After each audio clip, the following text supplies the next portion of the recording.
Good morning दोस्तों, नमस्कार। आज 21 जून।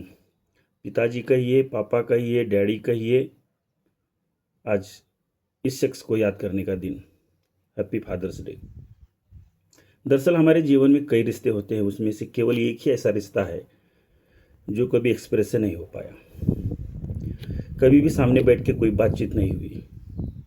वह अपनी जगह पर रहे और लड़के अपनी जगह पर रहे। शायद थोड़ा सा इमोशनल ईगो इस रिश्ते में हमेशा रहा।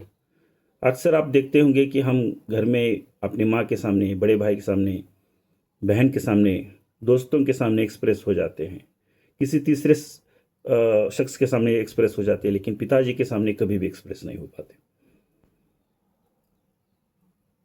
हम तो खैर, अभी ज़माना बदल गया है, थोड़े से बाप और बच्चों के बीच में रिश्ते और थोड़े से मैत्रीपूर्ण हो रहे हैं, लेकिन हम तो 80s के बच्चे हैं।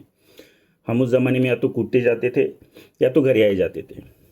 इसलिए अक्सर हमारे उम्र के जितने लोग हैं उनको बाप हमेशा विलन की तरह ही नज़र आता था। पैसे की तंगी होती थी, जो मन करता था उतना खर्च हम कर नहीं पाते थे। उस समय हमको लगता था कि हमारा बाप बड़ा कंजूस है, लेकिन ऐसा था नहीं। उस ज़माने में भी वो जो हमारे लिए कर सकते थे वो करते रहे। जो आज हम कर रहे हैं अपने बच्चों के लिए, उससे भी शायद वो बेहतर करते रहे, क्योंकि उस समय पैसे की बड़ी तंगी सब जगह थी। मुझे एक किस्सा याद है, जब मैं स्कूल में शायद तीसरी कक्षा में था और स्कूल की टूर जाने वाली थी, और उस समय टूर का भाड़ा था 50 रुपया। और मेरे पिताजी अक्सर स्कूल में आके बैठते थे, क्योंकि टीचरों के साथ उनकी दोस्ती थी। तो उन्होंने 50 रुपया दे दिया मुझे, और मैं उस स्कूल का पहला लड़का था जिसने वो जो भी टूर थी उसका पैसा भर दिया था। उस दिन मैं दुनिया का सबसे खुश इंसान था। मेरा पिताजी का स्वभाव भी बाकी पिताजियों की तरह ही गुस्सैल था, और हम उनको समझ नहीं पाए ज़िंदगी भर।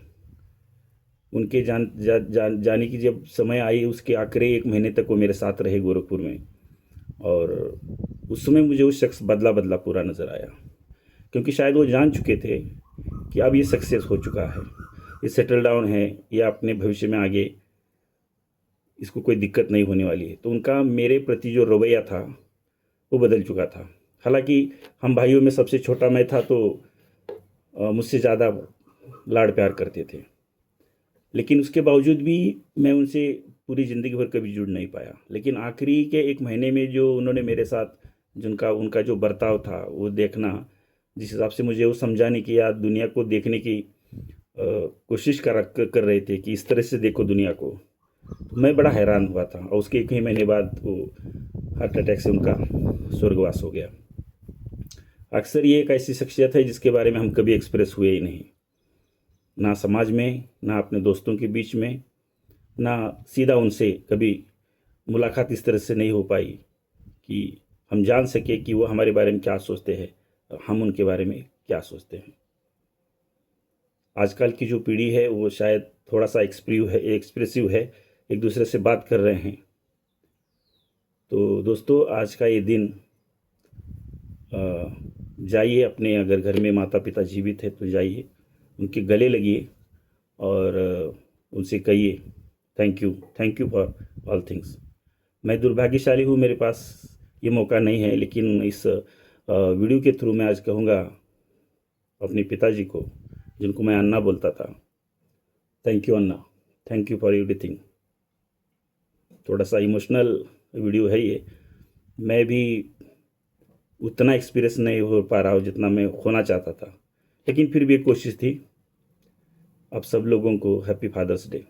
थैंक यू, नमस्कार।